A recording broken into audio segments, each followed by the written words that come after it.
sai dai shekara 7 ya sha nono, inda zai biya ta nonon ta ko in ba ya sha drum din nono 7 ba. Shekara 7 fa tana horo, sai a ɗauko shi ɗan lele ba a sanar ruwa ba ne.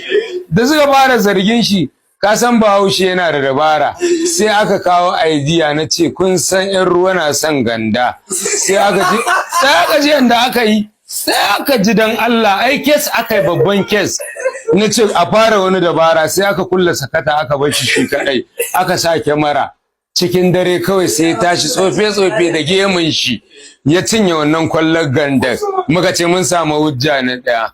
Ana zuwa ba a shekara ɗaya bare ana ta zargin shi. Ana zuwa sai aka yi haihuwa, aka haifa kanwar shi Zainab.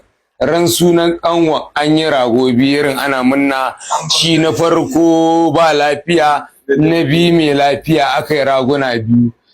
Dan ta'addan ka san me ai wannan ya fitirci ta'addanci, duka raguna 2 ya cinye, ko koshi bai ba. na ce to kai ka san me za a ma a ka'ida ɗaurin rai da rai ne, amma bara ma adalci, ai mugu ne. Raguna 2 ga ganda diba kanin mai shagon sai da jali shanye kusan drum ɗaya. Diba banda nonon mamar fa, kanin mai shagon ana ma maganan yana da jalin kaman super store ne fa, irin katon supermarket fa.